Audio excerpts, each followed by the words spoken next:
We'll get started then. Want to first of all welcome everyone to the D.C. office of the Arctic Research Consortium of the United States, ARCIS, where Arctic research is connected since 1988. My name is Bob Rich, and I'm the Executive Director, and thank you so much for coming out to our 10th Arctic Research Seminar Series presentation in Washington, D.C. ARCIS has been working to connect Arctic research across boundaries through communication, coordination, and collaboration. We're a nonprofit consortium of organizations and individuals working together in support of inquiry, discovery, and understanding of this important region and informing sound decision-making with that knowledge.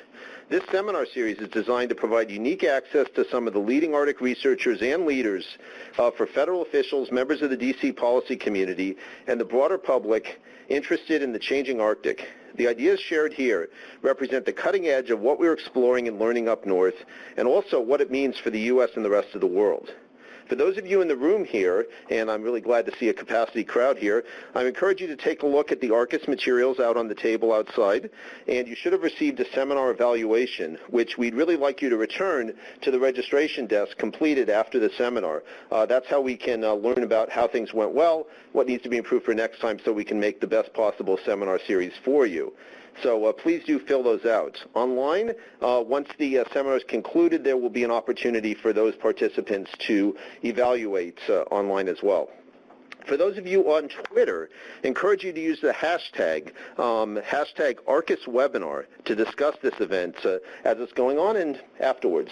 We're currently joined by more than 110 registered participants online, plus looks like we've got about 35 or so here in the room in Washington, D.C. Our online participants are spanning 10 different U.S. states at least, as well as participants from Germany and the United Kingdom.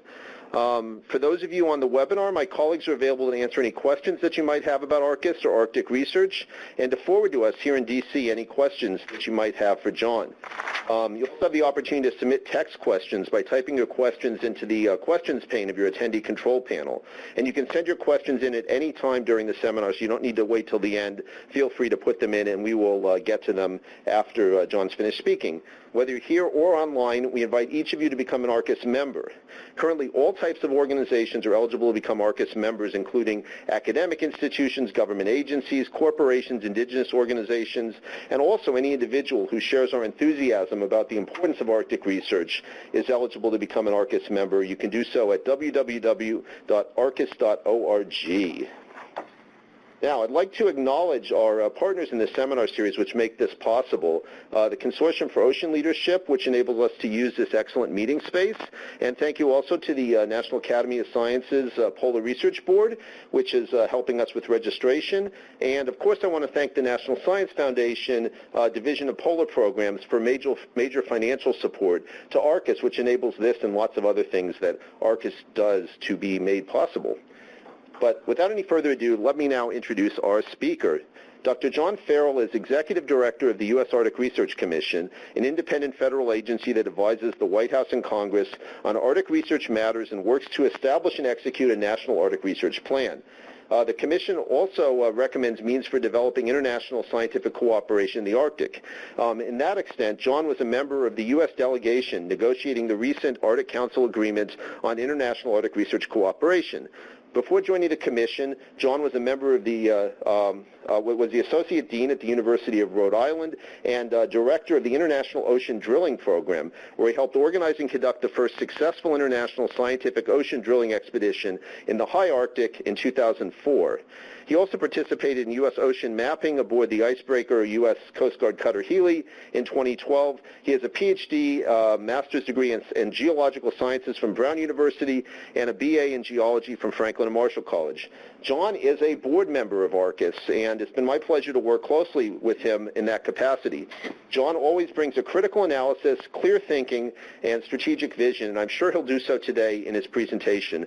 His title is Update on the U.S. Arctic Research Commission and Musings on the Science Policy Connection. Please join me in welcoming to the ARCIS DC Arctic Research Seminar Series, Dr. John Farrell.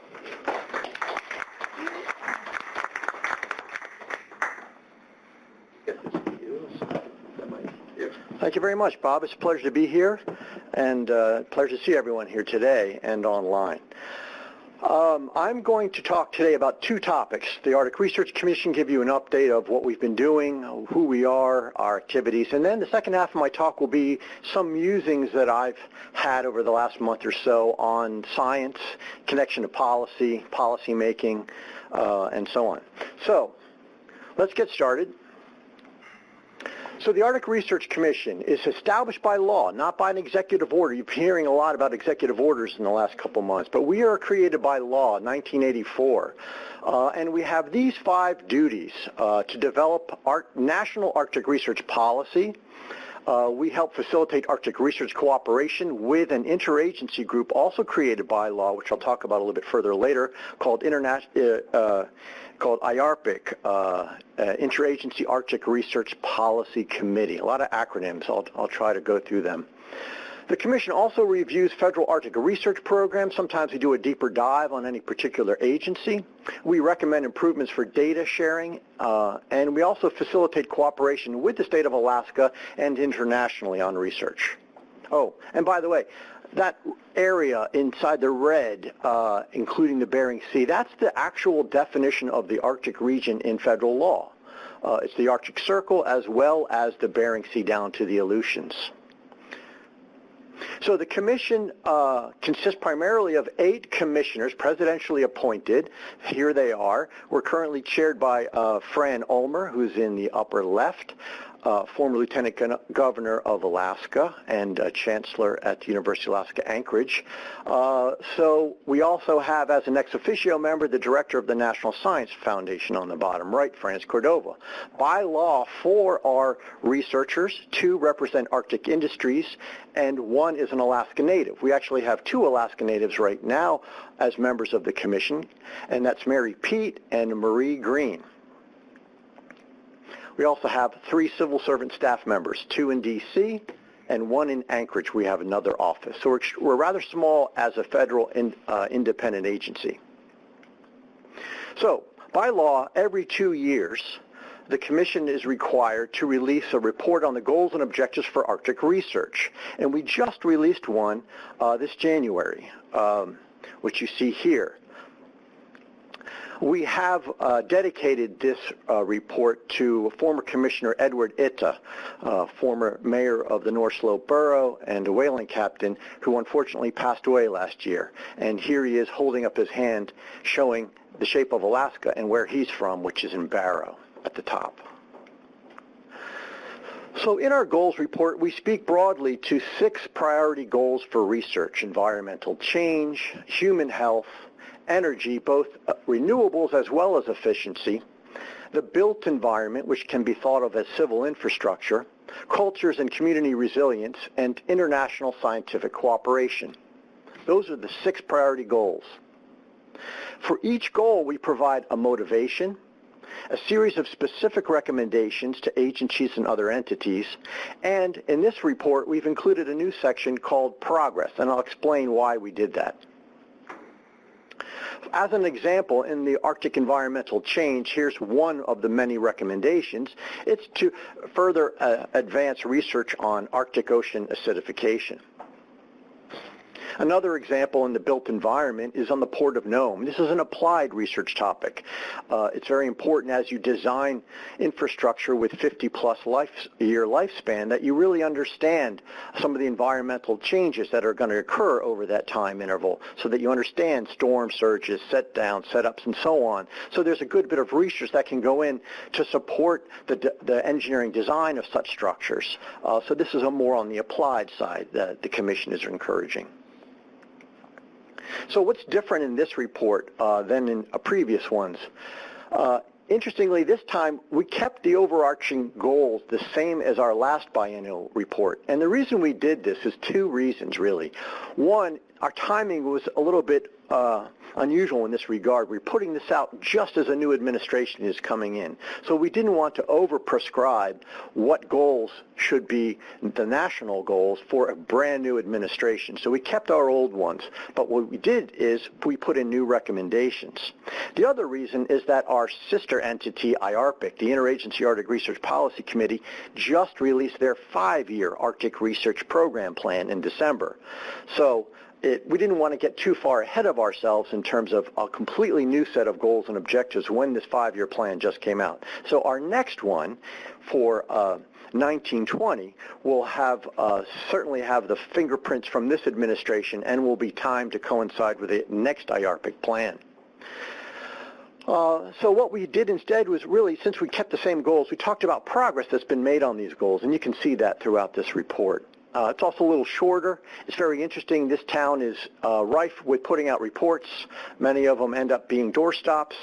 We try to avoid that, but it's very hard to find that sweet spot between a trifold brochure and a thick booklet. So we went to 20 pages this time. I think you can actually get the gist of this easily within an hour's read.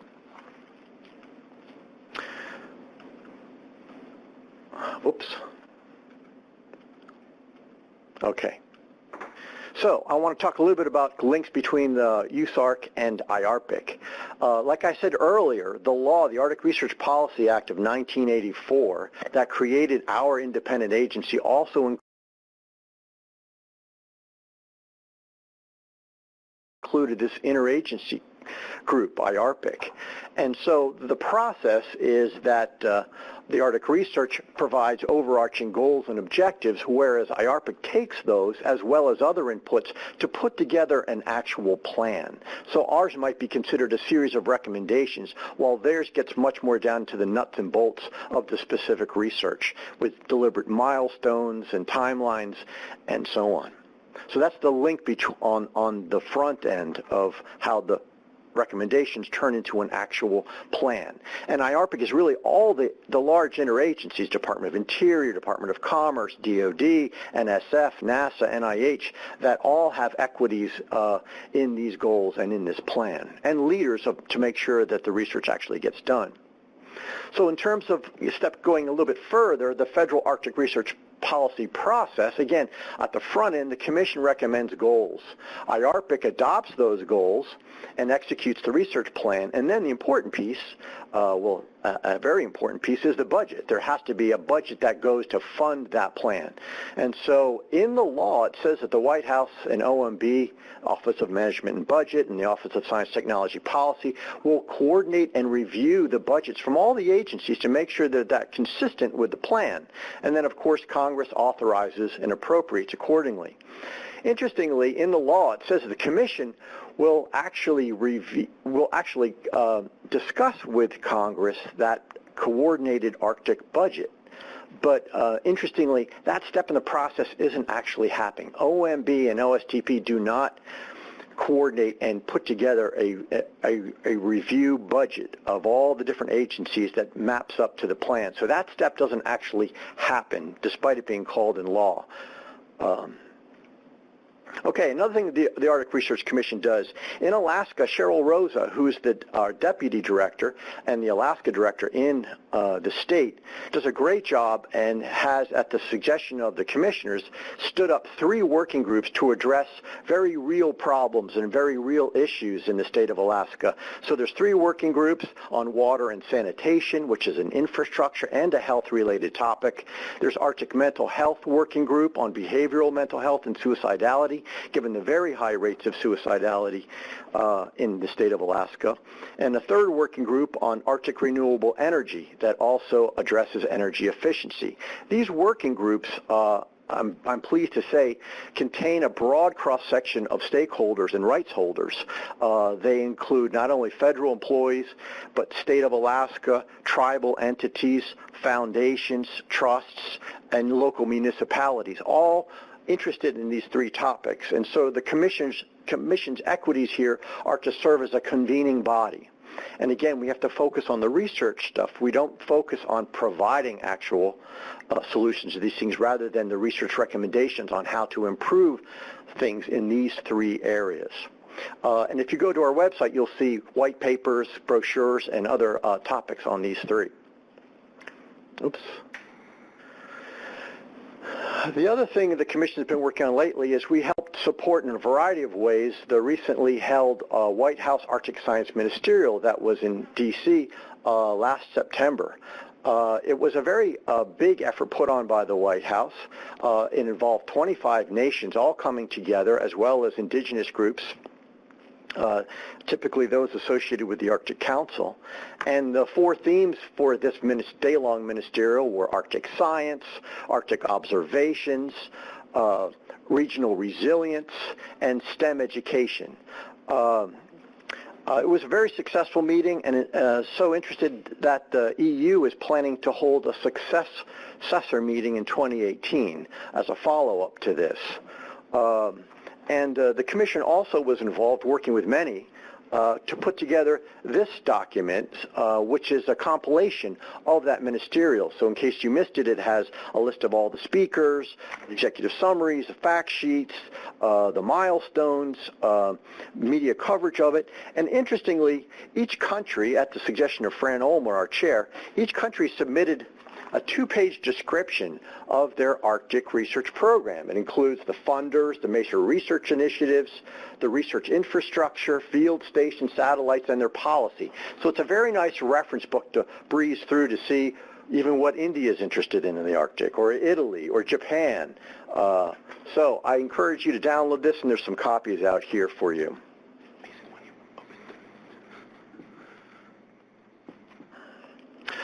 And as Bob mentioned earlier, another thing the Commission's been involved with has been negotiating a new international scientific agreement. This is under the auspices of the Arctic Council. And so there was a task force chaired by Evan Bloom of State Department and Barbine of the Russian Federation. And the U.S. delegation was headed by Kelly Faulkner from the National Science Foundation. And so there were 9 meetings over 3 years to negotiate this treaty under the auspices of the Arctic Council. It will be legally binding, just like the prior 2 agreements. And it will be signed, my understanding is, on May 11th at the Fairbanks Ministerial when the U.S. finishes its chairmanship and hands it off to Finland. The purpose of this agreement is to enhance international cooperation and scientific activities to increase effectiveness and efficiency in developing scientific knowledge about the Arctic. It is not to set research priorities. A very interesting story to relay is that when we first sat down as delegations, we said, well, what are our priorities nation to nation across the table? And so we all put them forward, and what was fascinating is that they were all extraordinarily similar. There wasn't any country that had something that no other country had up on there. So we thought this would be a fruitless exercise to set priorities when we already knew what they were, and there was a lot of agreement among the 8 parties to this agreement, which are the 8 Arctic states. So the signatories to this international agreement or treaty will be the 8 Arctic nations, and but there are important articles in this treaty with respect to non-parties. So Germany, UK, others should not feel that they are somehow left out of anything. This treaty encourages continued work with these important countries and others doing research in the Arctic. Also, there are specific articles on traditional and local knowledge, encouraging its use, communication, and participation. That was very important to include, as well as with young scientists at APEX. And interestingly, the Arctic Research Commission was chosen to be the competent authority in the United States, which is the point of contact as issues with the implementation of this treaty arise. Another thing the Commission does is on the communication front, we push out a daily Arctic update. Some of you probably subscribe. We have over 3,000 subscribers. We also have a Twitter account and a Facebook page to push that same information, just bundled in different ways. One other thing that I don't have a slide for, but I want to mention is that another thing the Commission will be doing this year is every 2 years we work with the National Ice Center to put on a significant meeting called Impacts of an Ice-Diminished Arctic on Naval and Maritime Operations. We'll be doing that again this July in the Naval Heritage Center downtown, July 18, 19, and 20. It's mentioned in our daily update. Registration is free, and we encourage you to participate. It should be very interesting, ranging not just Navy and Coast Guard, but private sector interests, research interests across the board, international participation as well. All right, so that's my spiel on the Arctic Research Commission, what we've been up to and what we've been putting out lately. Now I'm going to just shift a little bit and talk about some of the science and policy. This has been on my mind lately. I get this question a lot. So what's up with the Arctic Research Commission? How's it going since the election? What's up with the new Congress, the new administration? And my primary response to people is this, is that things move slowly. Can't get too exercised about things. Just continue doing what you're supposed to do, what your mandate is, and keep your head up, but keep calm. So I want to talk a little bit about some of the President's own words on topics like research, climate change, energy, and water, because this is from the top down. And these are remarks that President Trump gave in September, that all candidates, Hillary Clinton, Stein, and I forget the fourth candidate, they all answered questions on research and on a variety of topics, including innovation. And the President said the scientific advances do require long-term investment. That was a good thing to hear. He stressed the space program and institutional research, but we all know that institutional research requires government funding for that. So if we have academic institutions, that must be considered. He put an emphasis on conservation of resources. He said feeding the world is important and making the world a healthier place. This is all related to his views on research. On climate change, he said there's still much that needs to be investigated. Again, these are direct words from the President. As of September when he was a candidate. He emphasized clean water and eliminating lingering diseases and increasing food production and developing energy sources and power production that will alleviate the world's needs for dependence on fossil fuels. Again, so that's sort of the climate change perspective. On energy, again, the President talked about energy independence, talked about looking at every possible energy resource, including wind, solar, nuclear, and biofuel. Although someone recently remarked at the AAAS conference, well, they think it might be more rigs and less regs, might be a way to describe it. But that's not what the President said. On water, this is a touchy button, an important issue because water and sanitation, as people like little Leslie here know, is a huge issue in Alaska. There's probably $1 billion shortfall in infrastructure costs just to meet the needs of Alaska residents. So it was interesting to read that the President says it may be the most important issue, he says, we face as a nation. So it's not just places like Flint, but it's nationwide. We must make the investments in freshwater infrastructure, an important thing to hear. Talks about desalination and building the distribution infrastructure. And he says it would be a top priority in his administration. It'll be interesting to see how that is followed through. Okay, so in a post-factual era of viral fake news, some people say, gee, is science still going to be, and is evidence still important to us? And I'm going to argue, yes, it is. I can't read that too far away. But it says, and I'm sorry for some of this text, but I really had to get this down. Evidence still is a key role in government, partly because there's legal requirements for such. So oftentimes for regulations, for decision-making, there's a legal obligation to receive input, evidence from scientific input, and that remains. That's a very powerful mandate, and it helps ensure a robust bureaucracy. And in all truth, many politicians and policy wonks really do want information. They want solid information so they can better understand the problems they're trying to solve. They want data. They want to know, will what we're proposing be effective, and will the taxpayer get their money's worth? So information, despite what you might be hearing, is still the coin of the realm in many parts of government. I'm going to hold this up here. Speaking of viral, here's a funny little tidbit. The top is the Arctic Research Commission's Twitter, a snapshot of the web page. Below is called the Alt USARC Twitter feed. And if you can see it, we have about 4,000 followers, and the Alt has 55,000 followers. We don't even know really who is behind the Alt USARC Twitter feed. But a number of entities, individuals or groups have gone around and created alt accounts of government social media. There's now about 50 of them. There's alt NASA, alt Park Service, and so on. And I was just intrigued to see this happen. It actually boosted our own Twitter account by about 1,000. We've been humming along at about 3,000 for several years, and now we're at 4. But it's a fascinating phenomenon to me that to get 55,000 people subscribing to something like this. I guess it's a reflection of the times we're in. Okay, so policy making, political decision making. Scientists like to think that, gee, we want political decisions to be based on scientific input, based. Some people will slant that a little bit and say, well, we'd like it to be informed by science. And I think that's probably what you'll get. I think it's very rare you actually get political decision-making that is entirely based solely on scientific input. So science is one of the inputs into political decision-making. Of course, ideological and beliefs. Perspectives are another factor that go in. Economics and resource concerns, how much money you have to make a political decision and what the implications are is a factor. Lobbying and money is a big factor in this town.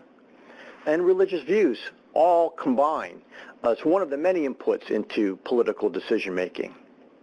So science has the first word on everything, but the last word on nothing. That's what Victor Hugo said, and I think that's apt. So another way to look at it is lots of inputs into Capitol Hill. There's a political decision-making, the sausage-making process, and the outcome is the policy that we get below. So scientists talk about, gee, how can they inform policy with their science as scientists? And I think there's a number of things to be mindful of as we do this. First, we have to remind ourselves science is not a political construct. It's not a belief system. Science doesn't speak to either of those. Science provides testable fundamental knowledge of the world and how things work. Science cannot provide policy solutions to societal challenges, but the best available evidence and perspectives must be taken into account. Again, it's not going to be the sole decision maker. It's in the best interest of the public that information should be rigorously evaluated and held to the highest possible standards. And that's easy for us because that's integral to the scientific method. Peer review, we do this already ourselves. And finally, science can't thrive when policymakers, regardless of political affiliation, use disagreements to attack scientific conclusions that run counter to political agendas. That's a really important point. Just because sometimes within the scientific community there is debate, that doesn't mean that's a wedge that should be driven through by people pushing political agendas.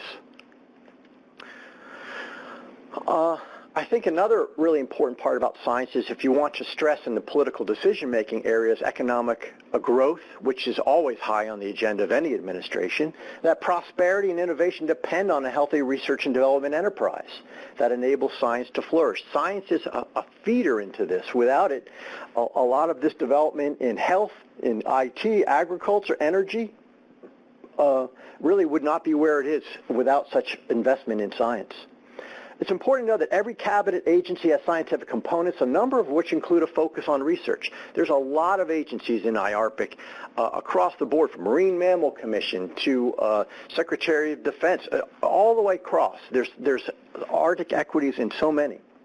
And these agencies in the nation will benefit if the new leaders recognize, preserve, and strengthen these components as they take charge. If to keep these efforts going, so keep common science on. So one of the things that the scientific community has been very keenly watching is who the president will appoint as the next science advisor. This is sort of a bellwether for the scientific community. There's been a lot of recommendations from scientific member organizations that this should be a high priority on the president's list and this should happen early. So we don't know yet. The president hasn't named a science advisor, or technically the head of the Office of Science and Technology Policy. But we do know that President Trump met with this gentleman, William Happer, a Princeton professor of physics, who worked previously in Department of Energy's research office during the Bush administration. Media reports say he might be the front runner for this job. He's a strong supporter of science in general. He has expressed some skepticism on climate science. But he does argue that climate monitoring, such as the collection of CO2 and atmospheric and temperature data, is valuable and should be continued. So we can latch onto that and take that as an important point. The collection of basic data and observations he's very supportive of, and that's a good sign. Another candidate is this gentleman, Dr. David Galertner, a Yale professor of computer science, and he's a pioneer in parallel processing. He also publishes widely and is an artist. This is another candidate. Don't know. Currently, if you go to whitehouse.gov and look at the Office of Science and Technology Policy, this is what you see. It's currently blank, but it's not the only blank page. There are many on the left-hand side, the Domestic Policy Council and so on, that do not yet have content. But we can tell you this. Dr. Martin Jeffries still serves as the Assistant Director of Polar Science in OSDP, and so he is a point of contact for Arctic issues within the White House, within OSDP. We're also curious, many of us, about whether President Obama's Arctic-related initiatives will survive in this next administration. There are lots of executive orders, such as creating the Arctic Executive Steering Committee and others, that the new administration has to date been silent on with regard to those EOs. So it remains to be seen. So while there hasn't been much on the OSDP website, there is some stuff on the Office of Management and Budgets. There's a number of memos coming out, so things are moving forward on the money side. So another question about the scientific community has about this administration is, so what do we know about budgets for Arctic research or research in general? Okay, so how will science fare in President Trump's first budget? First, a review of where we are. Until March 31st, about a month from now, all agencies' budgets are frozen at the 2016 level under a continuing resolution, which I think if you've been in D.C. for a while now, you're used to hearing continuing resolution, omnibus bills, and things like this. Which the challenging part of that is there's no new starts. So if you want to do new ship construction or new big projects, those have to be put on hold. And that's currently where we are. Some people thought we'd have an omnibus bill by about this point, but that's not happened. We've been told that there will be outlines of the FY18 budget revealed in March and some details in May, so stand by for that. That'll be the first budget from this president and the new OMB director. There'll be people wondering whether 12% of the discretionary funding, and that's funding that doesn't go for non-discretionary funding like Social Security, Medicaid, Medicare, so it's the leftover stuff, will go to research as it has in the past. Again, that's the fuel for a lot of this work. But it's important to know that budget demands of entitlement programs like Social Security and greater spending on defense and infrastructure, which we've heard a lot about, will certainly put pressure on the discretionary spending, which includes research budgets. And finally, just last week, I think it was, the OMB director, former Congressman Mick Mulvaney, was confirmed. So he is now in seat working over at the White House. So how will science fare? So we've heard about greater investment in defense from the president. Currently we spend about $600 billion a year on Department of Defense, 4 times more than China, 10 times more than Russia. Some proposals, such as at the Heritage Foundation, would like to see it increase to $900 billion a year over the next decade.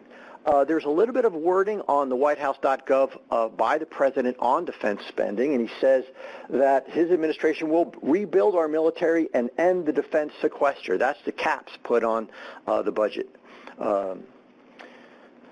And that his administration will also develop a state-of-the-art missile defense and cyber capabilities. So again, this is just the words of the president. We'll see what comes of these. But interestingly, the administration is also asking NATO allies to pay more. So, you know, there's places where there's more spending. There's places where there's a request for cost sharing. Just as an Arctic-related factoid, and I talked to some people in the room about this, last June, the Department of Defense gave a report to Congress on resourcing its Arctic strategy, its 2013 Arctic strategy, and it reports an FY17 budget of about $6 billion to fund that strategy if fully implemented. And of that, about $461 million was identified as research money. The other two categories are military infrastructure and capabilities. That's a lot of money for research, but if you look closely, you'll see that it includes things like SATCOM and AWACS, so it's not technically the kind of research that we traditionally talk about in our community. We've heard a lot about greater investment in infrastructure. President's victory speech mentions a plan to rebuild the transportation infrastructure. Scientists, no dummies, are hoping to hop on that bandwagon and maybe try to insert some research and cyber infrastructure related to that infrastructure. We'll see. The big question is financing. Will it be done with tax credits? Will it be done with borrowing, or actually just opening up the doors to the Treasury? Interestingly, Democrats, they released $1 trillion infrastructure bill, but there's big disparities between the parties on how this will be paid for. Private-public partnerships is the PPP there. That's a commonly referred to mechanism to do this. Alaska and the Arctic in general have lots of needs for infrastructure, as we all very well know. Roads, bridges, tunnels, water and sanitation, I've already mentioned, ports and harbors, the list goes on and on. Includes military installations, field stations, and we might even be able to throw in icebreakers. There was an EO on emigration, and there's a very nice example. This is kind of bringing it home. There's an impact on Arctic research. I read about this young scientist, Samira Samimi, who's in Calgary, who is a project team member on a NASA mission to Greenland. And I was reading in Nature about that she is experiencing some difficulties and may actually be precluded from being able to participate in this year's campaign in April because of this new ban. She's still not quite certain how it will actually be implemented or not, but there's been some coverage of her. I wrote her over the weekend. She says she's still not quite sure of whether she'll be able to join the campaign. But it's interesting. Some of these executive orders come all the way down back to Arctic research, and this is one example of that. I'm going to talk about two other topics that are just catching my eye and I think have impacts on Arctic research. One is there's a lot of interest in geoengineering. We keep hearing on and on. It keeps getting warmer. 2016 was the warmest year on record. Some people are pushing harder on climate intervention rather than just mitigation and adaptation. And even the president said earlier this year, without bolder action, our children won't have time to debate the existence of climate change. They'll be busy dealing with it. So there's a lot of talk about how can we harness science and technology to cool our planet, and this means solar radiation management and CO2 removal. And for the first time, interestingly, the White House, the U.S. Global Change Research Program, suggested research on it in this report, the triennial update to the National Global Change Research Plan. There's not a lot of mention of it, but it is formally mentioned, and it's interesting to see that from the government. I think this is probably the first time there's been some formal recognition and encouragement of such. Well, certainly there are lots of ethical, political, and social implications to geoengineering, and these have been debated heavily. And a focus on climate intervention, for example, might be viewed as a distraction and could delay government action to curb emissions and advance adaptation. But oftentimes, as the Arctic ice cap is held up as the poster child for climate change, things like geoengineering do get mentioned. Second thing I want to talk about just very briefly is icebreakers. It's always a big topic of discussion. These are, or were, our two heavy polar icebreakers, Polar Star, Polar Sea. Right now the Polar Sea is being used as parts for Polar Star, is in caretaker status. Yet there's a lot of discussion about replacing these ships built in the late 70s. And just yesterday, Representative Hunter sent a letter to the President saying we really need to do this. He's the chair of the Subcommittee on Coast Guard and Marine Transportation. There's a National Academy study in progress. There's another Government Accounting Office study in progress. There have been other studies done in the White House and elsewhere on the need, the demand to replace these heavy polar icebreakers. So lots and lots of discussion on this subject of great interest. We could go on and on. That's a whole nother talk. We still have Healy, which is a Coast Guard cutter, medium. It's called medium. It's actually longer than the polars, but it can break through less ice. But very capable, used primarily for science missions in the Arctic. And we also have a National Science Foundation ship, very light, can break through light ice, called the Sikuliak, which means young ice. And that's owned by NSF, operated by the University of Alaska Fairbanks, home ported in Seward, Alaska. New ship, very capable, very exciting. It's going to do a lot of nice missions for us. So stay tuned on Icebreakers. It's a key research infrastructure we're all concerned about. All right, I'm winding down here. So I wanted to end up with some things that scientists can do to be heard in policymaking. First, I think it's important to reject the romantic notion that policymakers think like scientists. They do not. You see the cartoon at the bottom. The scientist says, well, here's the facts. What conclusions can I draw? Policymaker inverts that and said, well, here's my conclusion. What facts can I find to support that? It's common. So we shouldn't think that policymakers think like we scientists do. Romantic notion number 2, okay, that there's a clearly identified point of decision at which scientists can contribute evidence to make a demonstrable impact. Not true. Policymaking is a long, circuitous path. There's not one date, one step in the process where suddenly the science is introduced, the scales fall from people's eyes, and a decision is reached or an impact is made. It's an ongoing process. It's a sloppy process. Don't feel left out. There's lots of scientists, there's lots of specialists deep inside government agencies that really require experienced scientists to help them make policy. And this is where oftentimes you'll have an easier ride. Rather than, say, necessarily speaking with a member of Congress, deal with one of their legislative assistants or staffers who have some subject matter expertise and are really concerned and interested in what you may have to say as they draft legislation. You got to learn the lingo. Got to do your homework, and don't go in unarmed when you're talking to policymakers. You got to know the key players too, which committee members, which people even in the executive branch. That's critical. 6 more things. Path of evidence is winding and the destination often distant. I've referred to that. Don't think evidence speaks for itself. Just because you publish your paper, they're not going to go to the Geological Society of America and go find this for you. Scientists have a role to be able to sift through lots of stuff, analyze and synthesize when they give this information to policymakers, that you can help them in that regard. So just because you publish it doesn't mean they're going to see it. Policymaking is not an orderly process by any means. It's almost like a spirograph. You got to know to pick your battles, cultivate a mentor, and do your homework, and have a lot of patience with this process. People like Peter Hill know this very well. And Fran Ober, my boss, told me, add one more, John. She said, talk to policymakers in plain English without jargon or technical words, and do so in a way that connects the information to things they care about. Make it relevant. Think about a member, which committees are they on? Which jurisdictions do they have authority over? And then try to shape your message according to that, what their interests are back with their home constituents. Okay, and finally, my last slide, a takeaway. I think it's very, very important as scientists keep reminding society of the importance of the social mission of science. It's to provide the best information possible as the basis for public policy. That's what we do.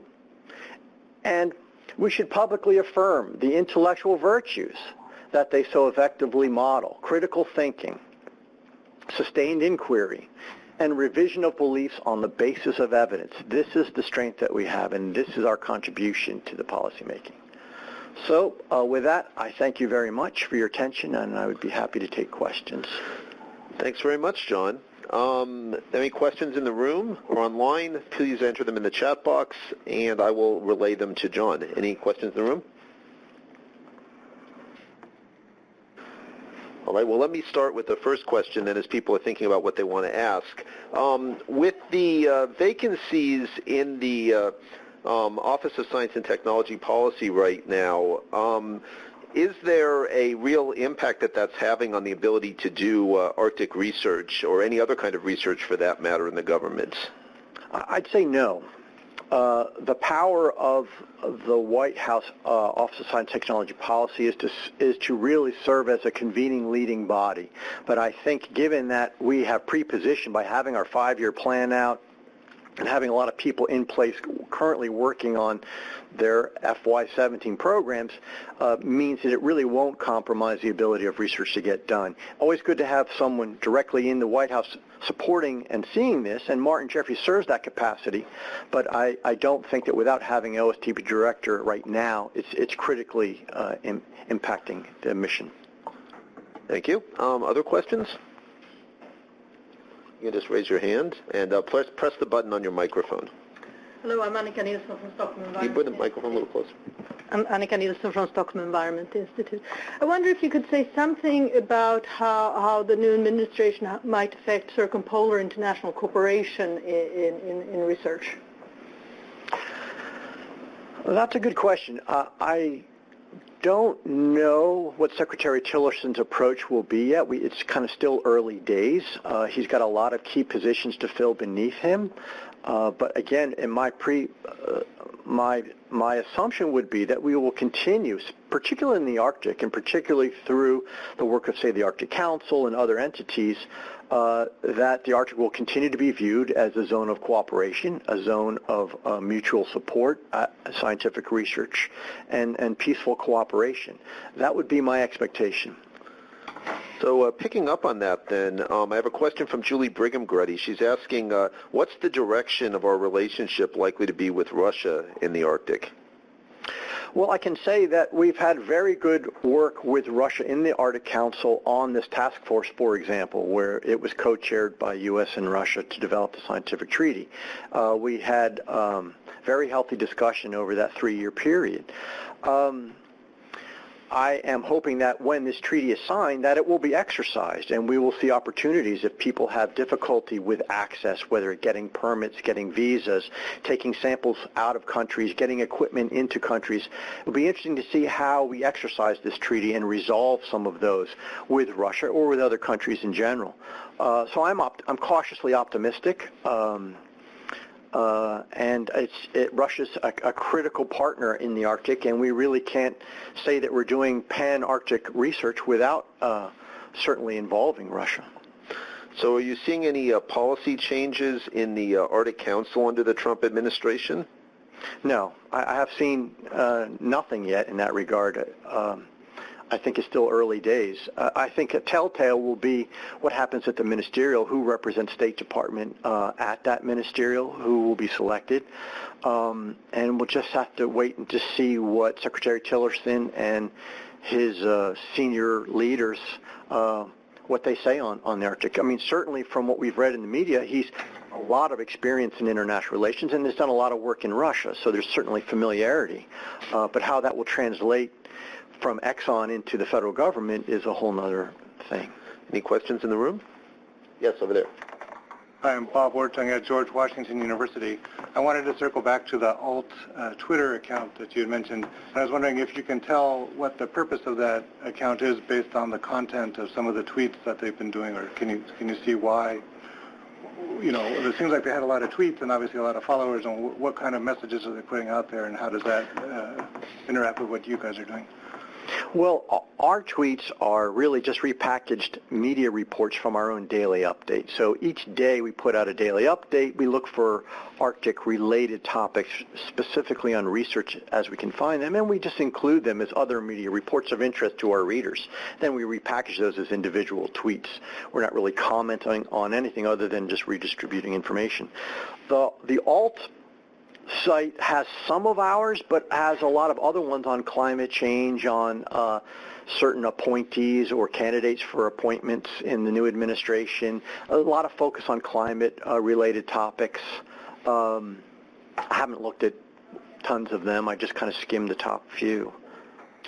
So I have a question here from Sebastian Ruiz, who's writing to us all the way from Chile. She says, will Arctic-Antarctic teleconnections be a top priority under the new plans? Well, certainly a focus on the polar region is an important thing. I focus primarily on the Arctic, but for example, the White House position that Martin Jeffries holds, the title is Assistant Director of Polar Science. So that person has bipolar responsibilities. And it was interesting, in this ministerial, we actually had New Zealand participate, which clearly has much greater equities in Antarctica than the Arctic. But many nations that do significant research in the Arctic also have very strong programs in the Antarctic. For example, we do, the National Science Foundation, a huge amount of money we spend on Antarctic research, and Kelly Faulkner has equities and responsibilities in both. So I think polar science certainly will consider both poles. Well, that actually raises an interesting question. I was wondering, would you say that there's any specific reason why we have an Arctic Research Commission but not an Antarctic Research Commission? Yeah, I mean, there's some really important distinctions in that Antarctica is governed by a treaty process. And no one owns the Antarctic. The Arctic is sovereign territory of 8 nations. And there's people in the Arctic. There are not residents in the Antarctic. So there's resources, development of resources, people, and sovereign territory. So that's one main reason. And the second main reason is the authors of the Act included Senator Frank Murkowski, Lisa Murkowski's father, who was from Alaska. So there were certainly interests at home in that regard as well. Other questions in the room?